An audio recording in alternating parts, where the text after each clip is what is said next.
देव जी के चरणों में सत्संग नमन करता हूँ। मैं प्रभाकर कुमार निर्णयजक छत्तीसगढ़ जांजगीर चांपा जिले से है। मेरा दो अज्ञानता है, प्रश्न तो नहीं पूछ सकता मैं, गुरुदेव है। मृत्यु किसकी होती है, आत्मा की या शरीर की? तो दोस्तों एक व्यक्ति हैं जिन्होंने श्री अनिरुद्धाचार्य जी महाराज से 3 क्वेश्चन किए हैं जो जानना सबके लिए ज़रूरी है और बहुत अच्छे क्वेश्चन है वो। तो उनका पहला क्वेश्चन है, मृत्यु किसकी होती है, आत्मा की होती है या शरीर की होती है? और दूसरा उनका जो क्वेश्चन है वो ये है कि जब व्यक्ति मर जाता है तो उसके बाद जो हम 2 मिनट का मौन रखते हैं वो किसके लिए रखते हैं, आत्मा के लिए रखते हैं या मृत्यु शरीर के लिए रखते हैं? और उनका जो तीसरा क्वेश्चन है दोस्तों वह यह है कि जब व्यक्ति की मृत्यु हो जाती है तो आत्मा कहाँ चली जाती है और सूक्ष्म शरीर कहाँ चला जाता है? तो चलिए ये तीनों क्वेश्चन का जवाब हम अनिरुद्धाचार्य जी महाराज से जानते हैं। मैं अपना अज्ञानता को दूर करने के लिए 2 सवाल गुरुदेव से चाह रहा हूँ।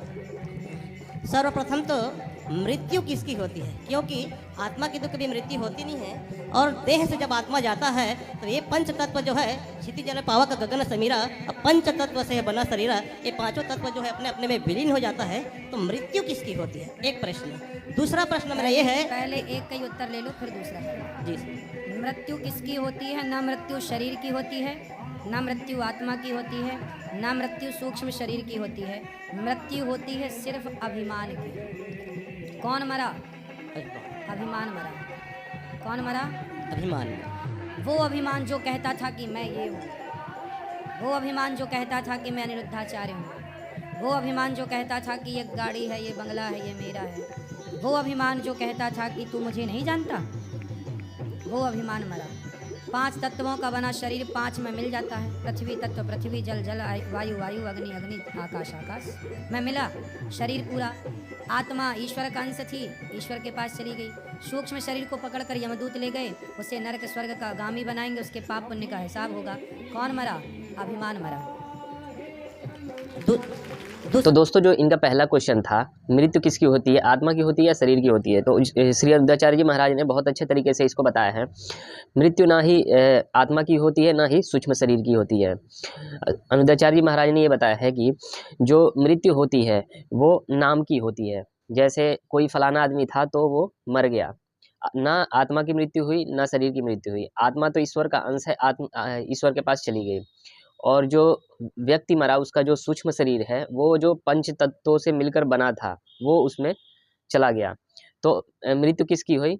नाम की मृत्यु हुई, जो फलाना आदमी था उसकी मृत्यु हुई। दूसरा ज्ञानता मेरा यह है गुरुदेव कि हम किसी के मैयत में जाते हैं तो वहाँ बोलते हैं कि मृत आत्मा की शांति के लिए 2 मिनट के लिए मौन धारण करते हैं। तो आत्मा का तो कभी मृत्यु होता ही नहीं, तो वही थोड़ा सा मेरे को। ये तो अज्ञानवश लोग कहते हैं ना कि आत्मा की शांति के लिए। ये तो लोगों की व्यवहार जगत में ये शब्द जुड़ गया है, इसलिए लोग कहते हैं। सच्चाई ये है कि आदमी जब कोई मर जाता है तो हम उसकी याद में कि वो भला आदमी था, बढ़िया था, आओ 2 मिनट चुप रह करके उसकी अच्छाइयों को याद करें और उसकी अच्छाइयों को अपने जीवन में उतारें। इसलिए 2 मिनट का मौन। मौन मतलब नहीं आंखें बंद है बस चुप हो, अरे सोचना है उतनी देर 2 मिनट में। ये सोचना है कि उस व्यक्ति ने जीते जी क्या अच्छे काम किए, उन अच्छे काम में हम कितना उतार पाएंगे। तो उस 2 मिनट में वो चिंतन करना उस व्यक्ति का कि उसने 2 मिनट में हम उसके कितने अच्छे काम हम उतार सकते हैं। और फिर हमेशा जैसे स्वामी विवेकानंद जी, आंखें बंद करो और 2 मिनट स्वामी विवेकानंद जी के बारे में सोचो। तो सोचो क्या उनकी अच्छाइयाँ, उनके अच्छे गुण अपने जीवन में उतार लो। तुलसीदास जी को 2 मिनट में उतार लो, जितना उतार सकते हो। ऐसे 2 मिनट भले आदमी के लिए आदमी मौन करता है, आंखें बंद करता है, बुरे आदमी के लिए थोड़ी करता है। कोई आतंकवादी मरा थोड़ी कहता है चलो भाई 2 मिनट आंखें बंद कर लो, मौन धारण कर लो आतंकवादी की शांति के लिए। नहीं, कोई भला आदमी मरता है उसके लिए, ताकि हम उससे कुछ सीखें। ठीक है गुरुदेव, प्रश्न तो और है लेकिन सबको अवसर मिलना चाहिए। और पूछो क्या है। और दोस्तों इनका जो दूसरा क्वेश्चन था कि हम मृत्यु के बाद मौन किसका रखते हैं 2 मिनट का, तो अनिरुद्धाचार्य जी महाराज ने बताया है कि जो 2 मिनट का मौन होता है उसमें हम उस व्यक्ति के अच्छे कर्मों को, जो है जो उसने अच्छे काम किया है उसको हम याद करते हैं, करना चाहिए। और 2 मिनट के मौन में हम ये सोचते हैं कि उसके जो अच्छे काम है उसको अपने जीवन में उतारा जाए। आत्मा जो है जब मृत्यु होते हैं तो सूक्ष्म शरीर जो है आत्मा के साथ में जब परमात्मा के पास जाते हैं तो परमात्मा तो आत्मा जो है जो परमात्मा के साथ मिल जाता है, उस समय सूक्ष्म शरीर कहाँ रहता है? यमराज के पास। यमराज उससे हिसाब किताब करते हैं। सूक्ष्म शरीर वही तो है जो स्वप्न का दृष्टा था। तो यमराज जी उसका हिसाब करते हैं, क्या पाप किया तूने, क्या पुण्य किया। उसके पाप के अकॉर्डिंग उसे नरक भेजा जाता है, पुण्य के अकॉर्डिंग स्वर्ग भेजा जाता है। उसके कर्मों के अनुसार 84 लाख योनियों में चक्कर काटने भेजा जाता है। फिर उसे यहाँ शरीर मिलता है। ये शरीर संसार में मिलता है स्थूल, पर सूक्ष्म शरीर आ जाता है। पुनः शरीर जब मिलता है तो उस समय आत्मा कहाँ रहता है? वही देखो ऐसा आत्मा है ना, आत्मा का स्वरूप जानो पहले क्या है। आत्मा क्या है? आत्मा एक प्रकाश, एक लाइट कह दो, एक प्रकाश है, लाइट है। जैसे आपके घर में बिजली के पॉइंट हैं, हीटर लगाया तो कमरे को गर्म कर दिया बिजली ने, एसी लगाया तो कमरे को ठंडा कर दिया लाइट ने। उसी लाइट का काम है एनर्जी देना, प्रकाश देना। समझ। उसी तरह आत्मा का काम है आँखों को देखने की ताकत देना, कानों को सुनने की, शरीर को चलने की। आत्मा ईश्वर का अंश है, ईश्वर से मिल जाती है, फिर शरीर बना, फिर आ गई।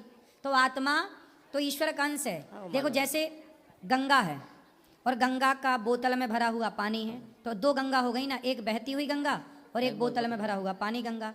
तो वो जो बोतल में भरा है वो अंश है और जो बह रही है वो अंशी है। तो ईश्वर अंशी है और आत्मा अंश है। ईश्वर अंश, जीव अविनाशी। तो उस अंशी का अंश आत्मा है। इसलिए कहते हैं आत्मा कभी नहीं मर सकती। क्यों नहीं मर सकती? क्योंकि अंश ईश्वर का है। जब अंशी मरेगा तब अंश मरेगा। अंशी कभी मरते नहीं, ईश्वर अजन्मा है, इसलिए आत्मा कभी नहीं मरती। उसी से प्रकट होती है, उसी में समा जा। जैसे दिया जलाया, अब दिया बुझा दिया, तो दिया जला था वो आया कहाँ से और बुझ गया तो गया कहाँ? माने मृत्यु के बाद तुरंत वह मिल जाता है क्या? वही मेरा मृत्यु के तुरंत बाद नहीं, मृत्यु के बाद तो वह सूक्ष्म आत्मा तो ईश्वर में है। उसी को अब आप बात आत्मा की मत करो, क्योंकि आत्मा ईश्वर का अंश है और वो ईश्वर में मिल गई। आप बात करो सूक्ष्म शरीर की। सूक्ष्म शरीर अपने कर्मों का दंड भोगता हुआ ये नरक स्वर्ग की यातनाएं सहेगा। उसके बाद 84 का चक्कर लगाएगा। पुण्यात्मा है तो मनुष्य बनेगा और पुण्यात्मा है तो मोक्ष का अधिकारी बन के भगवान के धाम में कर्मों के हिसाब से। दोस्तों जो इनका तीसरा क्वेश्चन था कि मृत्यु के बाद आत्मा कहाँ चली जाती है और शरीर कहाँ चला जाता है, तो उसका बहुत ही अच्छा जवाब दिया है अनुद्धाचार्य जी महाराज ने कि मृत्यु के बाद आत्मा ईश्वर का अंश है तो वो ईश्वर के पास चली जाती है, और जो ये शरीर है, सूक्ष्म शरीर है, इसको यमराज जी लेके जाते हैं और उससे पूरा उसका लेखा जोखा करते हैं, उसका हिसाब, कर्मों का हिसाब किया जाता है।